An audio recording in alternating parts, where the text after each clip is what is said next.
Hello दोस्तों, दृष्टि IAS के इन फोकस प्रोग्राम में आप सभी का स्वागत है। तो जैसे जैसे तकनीक तेज़ी से आगे बढ़ती जा रही है वैसे वैसे दुनिया के अंतर्गत जो इंटरनेट या फिर डिजिटल तकनीकों का उपयोग है वो भी और ज़्यादा बढ़ता जा रहा है।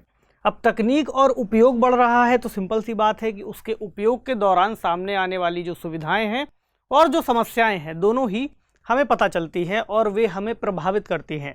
तो इसी तरह की एक समस्या पिछले कई समय से देखने को मिल रही है। समस्या चूँकि सुविधा के साथ आती है, इसलिए जब से इंटरनेट तकनीक का विकास हुआ है, जिस इंटरनेट को आप और हम अपने मोबाइल फ़ोन के अंतर्गत उपयोग करते हैं, तो उस इंटरनेट के विकास के साथ ही उससे जुड़ी जो सीमाएं हैं या फिर चुनौतियां हैं वे हमें देखने को मिल रही हैं।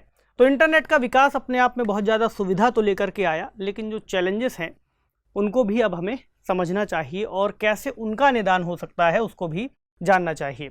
तो चूँकि तकनीकी दिग्गज या फिर तकनीकी रूप से जानकार लोगों ने ही इस इंटरनेट की दुनिया की शुरुआत की होगी एक समय, और धीरे धीरे एवोल्यूशन के प्रोसेस से वो बढ़ते बढ़ते आज का जो इंटरनेट आप और हम अपने मोबाइल या फिर कंप्यूटर में उपयोग करते हैं वहाँ तक पहुँचा है।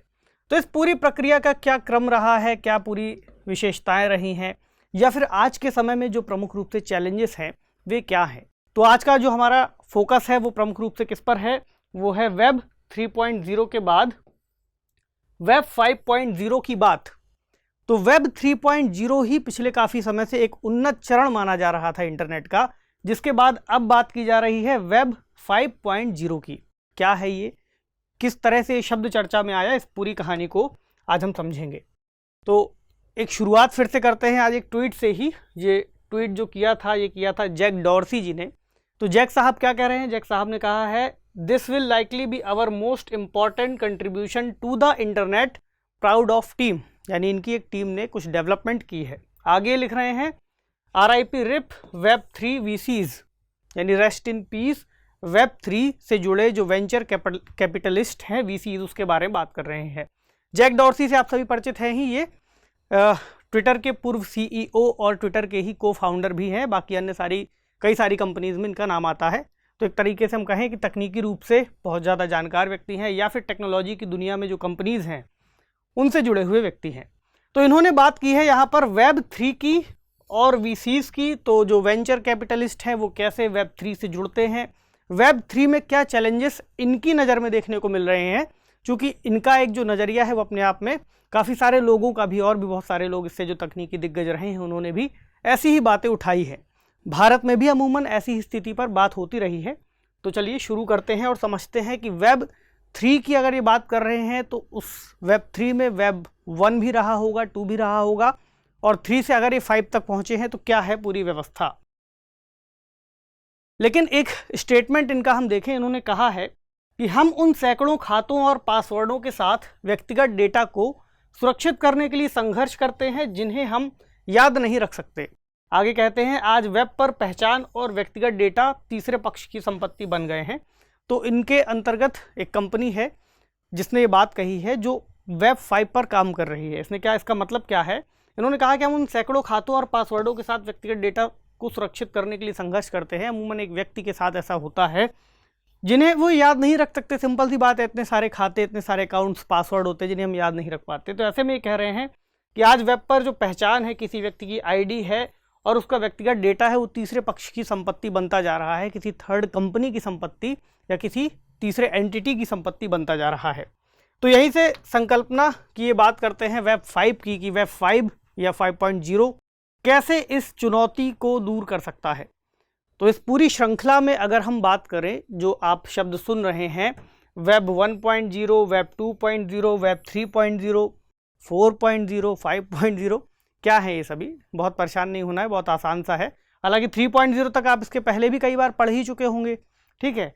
तो ये क्या है, इंटरनेट के जो विकास क्रम है उसके चरण को दर्शाता है। मतलब जब इंटरनेट की शुरुआत हुई, मान लीजिए हम वेब 1.0 से इंटरनेट के पहले चरण की शुरुआत माने, तो उस समय से लेकर के जिस क्रमिक तरीके से इसका विकास होता गया, उनको ही जब एक विकास पूरी तरह से दिखाई पड़ा कि पूरा चेंज हो गया है, तो उसको अगली जनरेशन मान करके हम देख सकते हैं कि वेब 2.0 या 3.0। तो वेब 1.0 को अगर हम समझें यहाँ पर शुरू से, तो वेब 1.0 से 5.0 तक की संकल्पना के बीच का जो विकास है उसको भी हमें जानना जरूरी है। किस हिसाब से एवोल्यूशन हुआ।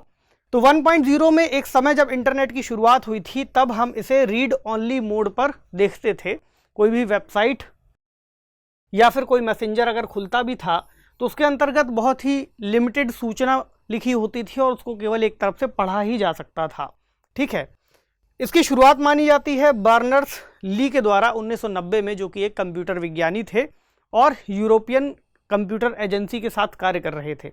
धीरे धीरे इसका विकास होता गया और आगे चल करके वेब 2.0 की संकल्पना तक हम पहुंचे, जहां पर इसको कहा गया पार्टिसिपेटरी सेंट्रलाइज्ड, यानी एक तरीके की केंद्रीकृत व्यवस्था। हालांकि इसके अंतर्गत केवल रीड ओनली से आगे बढ़ करके हम पहुंचे हैं रीड एंड राइट तक।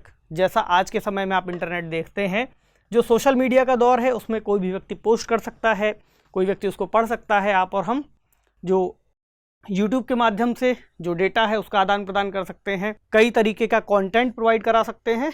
तो इंटर एक्टिविटी, सोशल कनेक्टिविटी और यूज़र जनरेटेड कंटेंट, यानी अब ऐसा नहीं है कि कुछ संख्या में लोग बैठ करके कोई डेटा एकत्रित कर रहे हैं या फिर बना रहे हैं जिसको सभी लोग देख रहे हैं, ऐसा नहीं है।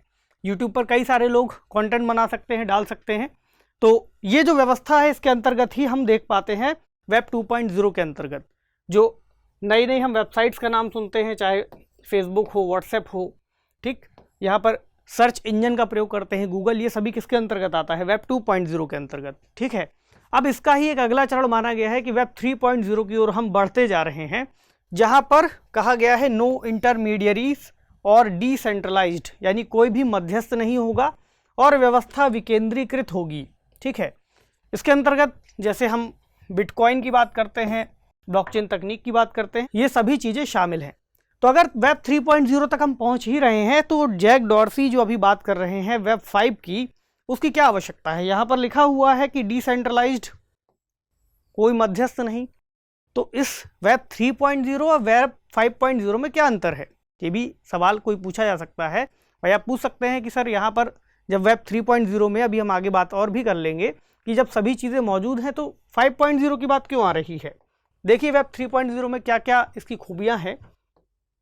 जैसे कि वेब 2.0 से अगर हम इसकी तुलना करें तो जैसे HTTP का उपयोग करके हम किसी वेबसाइट का नाम लिख करके सर्च करते थे, उससे जुड़ा हुआ डेटा कहाँ होता था? एक सर्वर में मौजूद होता था। तो उस सर्वर के लिए हम एक तरीके का उपयोग करते थे पहुँचने के लिए, एक लिंक का। लेकिन अब हम जब सर्च करेंगे तो जो डेटा है वेब 3.0 की संकल्पना के मुताबिक बात कर रहे हैं, तो कई सर्वर्स में बिखरा हुआ है। यानी हम किसी पार्टिकुलर नाम के मुताबिक सर्च करेंगे, किसी वेबसाइट को सर्च नहीं करेंगे, कोई नाम डाल दिया, उस नाम से जुड़ा हुआ डेटा जहाँ जहाँ मौजूद होगा वो यहाँ पर हमें दिख जाएगा। तो ये विकेंद्रीकृत इसके होने की बात है। इसके अलावा वेब 3.0 में डेटा उपयोगकर्ताओं के पास होगा, ऐसा भी कहा गया है। जो डेटा है वो यूज़र्स के पास ही होगा। ठीक, इसके अलावा ओपन सोर्स सॉफ्टवेयर पर आधारित होगा ये सिस्टम, इसमें मध्यस्थ नहीं होंगे। ठीक है, इसके अलावा वेब 3.0 एप्लीकेशन ब्लॉकचेन या विकेंद्रीकृत नेटवर्क होगा, ब्लॉकचेन पर आधारित होगा। ठीक, आर्टिफिशियल इंटेलिजेंस और मशीन लर्निंग से युक्त होगा। जैसा कि आप जानते हैं, ऐसा कहा गया है कि आने वाले समय में जो भी प्रक्रिया मनुष्य करते हैं, कोई बात को समझाना है, कोई बातचीत करना है, वो पूरी प्रक्रिया कौन कर लेगी? मशीन कर लेगी। यानी कि मशीन सीखती भी जाएगी और आर्टिफिशियल इंटेलिजेंस का उपयोग करते हुए मनुष्य के तरीके से कार्य करेगी। मनुष्य के तरीके, जिस तरह मैं आपको यहाँ पर कोई बात समझा रहा हूँ तो मशीन ही आकर के, कंप्यूटर प्रोग्राम आपको वो चीज़ आकर के बता देगा। ऐसी इसकी संकल्पना है। जैसे आपने कुछ मूवीज़ देखी होंगी हॉलीवुड की, अगर इस संकल्पना को और अच्छे से समझना चाहें, जैसे एक मूवी आई थी एक समय आयरन मैन, तो उस मूवी में उसका एक सिस्टम था, उसका एक प्रोग्राम था जो जार्विस नाम से कहलाता था, और उससे वो बात करता रहता था, कोई भी आदेश देता था, मशीन समझ जाती थी, उसकी भावनाओं को समझती थी, उसके हिसाब से कार्य करती थी। ठीक, ये एक एग्जाम्पल हो सकता है इसका, आर्टिफिशियल इंटेलिजेंस और मशीन लर्निंग का। यहाँ पर एक बात और आपको जाननी चाहिए, वो है ब्लॉकचेन की, ब्लॉकचेन तकनीक की। वैसे आप सब जानते ही हैं, तो ये ब्लॉकचेन से भी जुड़ रही है। ब्लॉकचेन कैसे कार्य करता है? देखिए, ब्लॉकचेन एक तरह का डिसेंट्रलाइज्ड लेजर है। कई बार हमने इसका जिक्र किया है, लेकिन एक बार रिवीजन के लिए आप फिर से समझ लीजिए। ब्लॉकचेन, जैसा कि नाम से आपको पता चल रहा होगा, ब्लॉक प्लस चेन, यानी कि कई सारे ब्लॉक्स मिलकर के एक चेन बना रहे हैं।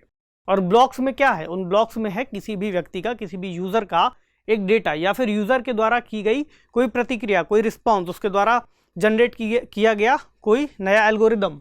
मान लीजिए एक व्यक्ति यहाँ पर एलिस हैं एग्जाम्पल के तौर पर, अभी एलिस, और यहाँ पर है बॉब, इनके एग्जाम्पल्स अभी आगे भी आएंगे। और एलिस यहाँ पर कोई प्रोसेस करती हैं, मतलब एलिस ने मान लीजिए एक ट्रांजैक्शन किया 1 रुपये का, ठीक, 1 रुपये इन्होंने यहाँ से भेजा, जो आगे गया और जा करके एक पब्लिक लेजर में जुड़ गया। एक तरह का ट्रांजैक्शन जैसे ही हुआ तो वो जो उससे जुड़ी जो जानकारी थी उस नेटवर्क से जुड़े सभी लोगों के पास पहुंच गई, ठीक, कि ट्रांजैक्शन इनके अकाउंट से हुआ, और वो ट्रांजैक्शन आगे जा करके पूरा हो गया बॉब के पास। लेकिन अब जो इसका डेटा है, इसकी जानकारी है कि एलिस ने 1 रुपये भेजा था बॉब को, ये जानकारी किसी एक व्यक्ति के पास या फिर किसी सेंट्रलाइज्ड सर्वर में ना हो करके एक डिसेंट्रलाइज्ड लेजर में है। यानी अब इन सभी लोगों के पास इस ट्रांजैक्शन से जुड़ी जानकारी मौजूद है, जिसको इतनी आसानी से नहीं हटाया जा सकता। मान लीजिए इनके पास डेटा करप्ट हो गया, कोई दिक्कत नहीं, इनके पास मौजूद है, इनके पास मौजूद है, एक बहुत लंबी चेन में मौजूद है। यानी अब इतना आसान है ही नहीं कि इस डेटा को मिटाया जा सके या फिर कोई छेड़खानी की जा सके। तो ये व्यवस्था है ब्लॉकचेन तकनीक की, जो कि इस पूरी व्यवस्था को डिसेंट्रलाइज्ड कर देगा, ठीक है। यही जोड़ा गया है वेब 3.0 के अंतर्गत, ठीक। तो समस्या कहाँ थी, ये सवाल पूछा जाना चाहिए। तो इसका भी जवाब दिया गया है। उनका कहना है, जैक डॉर्सी जी का, कि वेब 3.0 वास्तव में विकेंद्रीकृत या इसके उपयोगकर्ताओं के स्वामित्व में नहीं है, ठीक। यानी कि जैसी संकल्पना सभी लोगों ने करी थी कि वेब 3.0 आकर के एक तरीके से उपयोगकर्ताओं के पास डेटा का अधिकार दे देगा, सूचनाओं की जो अधिकारिता है उपयोगकर्ताओं के पास आ जाएगी, वो नहीं हो पाया। बल्कि इसके बजाय विभिन्न उद्यम पूंजीपतियों और सीमित भागीदारों द्वारा आज भी ये नियंत्रित किया जा रहा है। यानी जो लाभ है, जो डेटा की उपलब्धता है, वो प्रमुख रूप से किसके पास है, गूगल, फेसबुक, एक बड़ा डेटा है इन लोगों के पास में। आज भी ये जो डेटा है किसी व्यक्ति के पास नहीं पहुंचा। तब फिर सवाल ये है कि फिर ये वेब 5.0 में क्या करेंगे, कैसे इस व्यवस्था को और बेहतर करेंगे, दुरुस्त करेंगे। तो इसमें इन्होंने कहा है कि इस व्यवस्था को अधिक विकेंद्रीकृत बनाएंगे, अधिक विकेंद्रीकृत बनाएंगे पूरी व्यवस्था को। कैसे बनाएंगे, यानी डेटा का स्वामित्व और उनकी पहचान, लोगों की जो आइडेंटिटी है, उनका नाम, उनके पर्सनल पासवर्ड्स, उनकी फोटोग्राफ्स, वो सभी उस पर नियंत्रण किसका करेंगे, व्यक्तियों का, ठीक। तो इनकी एक सब्सिडियरी कंपनी है द ब्लॉकहेड, ये इस पर डेवलपमेंट कर रही है। और चूंकि इसको 5 कहा गया है, अभी पीछे हमने बात की थी कि वेब 1 आया, 2 आया, 3 आया, तो 4 आना चाहिए था, लेकिन 4 की यहाँ पर बात किसी ने नहीं की, बात की 5 की। 5 का इन्होंने बताया है कि ये जो वेब 2 है और वेब 3 है, इन दोनों को मिला करके ये एक नई संकल्पना एक तरह से प्रस्तुत कर रहे हैं वेब 5 की, ठीक। इसमें सेंसरशिप का खतरा भी नहीं होगा और इंटरनेट का उपयोग किया जा सकेगा। सेंसरशिप कौन करते हैं, या तो सरकारें करती हैं या तो कंपनियां करती हैं। किसी का भी अकाउंट ब्लॉक किया जा सकता है, रिस्ट्रिक्शंस लगाए जा सकते हैं। तो इस व्यवस्था के तहत ऐसा होगा जहां पर यूजर्स खुद ही अपने डेटा के मालिक होंगे। कैसे होंगे इसको समझते हैं, एक एग्जाम्पल लेते हैं हम। तब हम एक एग्जाम्पल से समझते हैं कि कैसे इस चीज़ को वो पूरा करेंगे। तो एक उदाहरण के रूप में एक नाम लेते हैं पहले हम, जैसा उन्होंने ही लिया है, मान लीजिए एलिस। एलिस एक व्यक्ति हैं जिनको अपना जो डेटा है उनके पास मौजूद है, उनके ही वॉलेट में, ठीक है। ऐसे मान लीजिए उनके पास एक डिजिटल वॉलेट है जिसमें उनके पास उनसे जुड़ा हुआ डेटा है। अब उनको कोई सोशल नेटवर्किंग साइट में जाकर के साइन इन करना है। मान लीजिए वो चलाना चाहते हैं फेसबुक, उनको फेसबुक चलानी है। अब फेसबुक में, जैसा कि आप सभी लोग जानते हैं, जब फेसबुक पर हम जाते हैं तो फिर हमको एक अकाउंट की ज़रूरत होती है, एक प्रोफाइल की ज़रूरत होती है। और प्रोफाइल बनाने के लिए हम उसमें अपना पर्सनल डेटा, अपना नाम, ठीक, डेट ऑफ बर्थ और भी बहुत सारी चीज़ें, मोबाइल नंबर, ये सारी चीज़ें डाल देते हैं। तो जो डेटा होता है वो बेसिकली किसके पास होता है, उस कंपनी के पास रह जाता है, फेसबुक के पास। जब भी हम वहाँ पर जाएंगे, हमारा अकाउंट लॉगिन होगा, उसने हमें एक आईडी पासवर्ड दिया होगा, हम आईडी पासवर्ड डालेंगे और फिर से अपने डेटा तक पहुँचेंगे।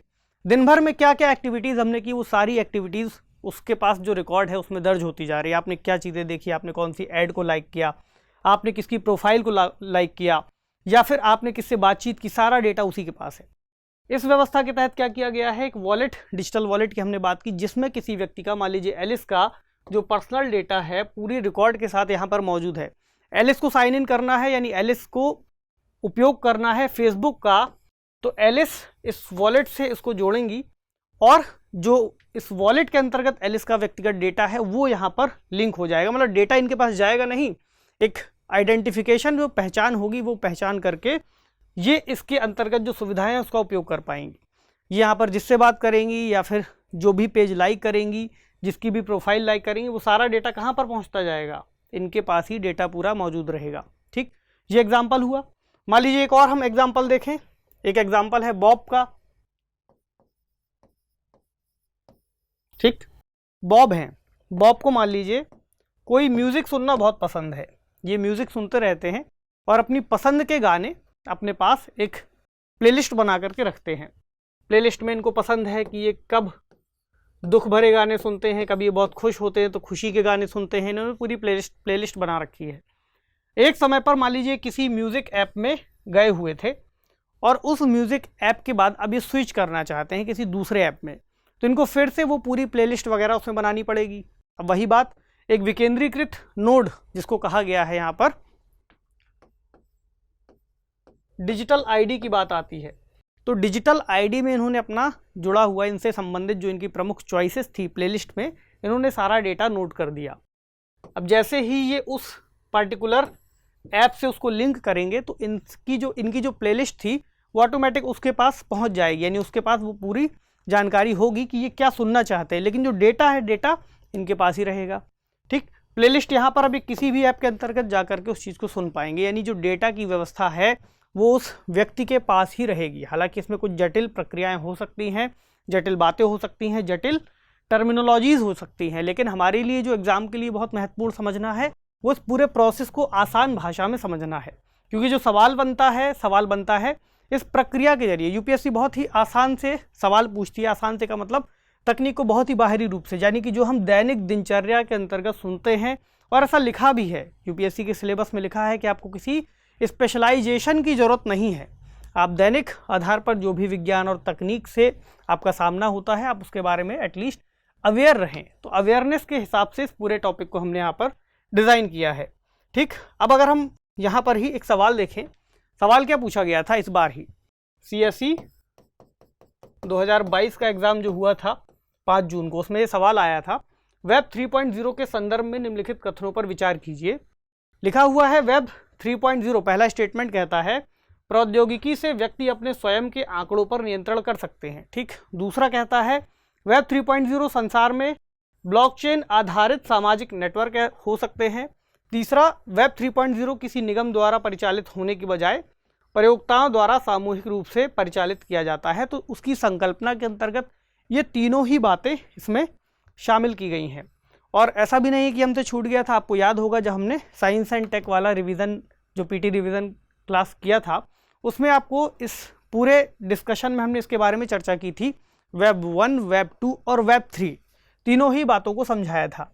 इस तरह के और भी बहुत सारे सवाल आए थे, जिन लोगों ने पेपर दिया होगा उनको इस बारे में पता भी चला होगा। एक सवाल पूछा गया था क्यूबिट के ऊपर कि क्यूबिट क्या है, तो उसको भी हमने डिस्कस किया था। एक और आया था सोलर स्टॉर्म से रिलेटेड सवाल, वो भी उसमें हमने डिस्कस किया था। तो बेसिकली बात यह है यहाँ पर समझने की, जो भी चीज़ें हम पढ़ रहे हैं हमें ये भी देख करके चलना है कि वो चीज़ें कितनी ज़्यादा एग्जाम ओरिएंटेड हैं, उनसे सवाल आ रहे हैं नहीं आ रहे हैं, या फिर क्या अप्रोच हमें लेकर के चलनी है। तो ये जो सवाल इस तरह से बनते हैं वे इसी तरह तकनीक का जैसे ही कोई अपडेशन आता है उससे बना लिए जाते हैं। ठीक है, अब इस पूरी प्रक्रिया के बाद, इस पूरे स्टेटमेंट को समझने के बाद, 5 उनके द्वारा जो दी गई संकल्पना है वेब 5 की, उसको समझने के बाद अगर हम इसे भारत से जोड़ें तो भारत में भी डेटा और गोपनीयता की बातें बहुत ज़्यादा चलती रहती हैं। डेटा लोकलाइजेशन की बात चलती है, यानी डेटा के स्थानीयकरण की।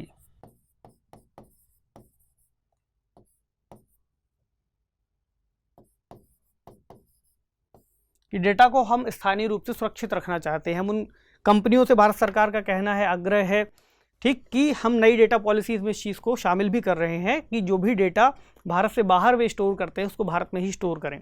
लेकिन फिर भी एक समस्या तो बनी ही रहेगी ना कि जो भी डेटा है वो बेसिकली किसके पास है, किसी दूसरी कंपनी के पास, वो सरकार के पास हो या किसी निजी कंपनी के पास हो। ऐसे में व्यक्ति की गोपनीयता अपने आप में खतरे में हो ही सकती है, व्यक्ति से जुड़ा कोई जो निजी डेटा है।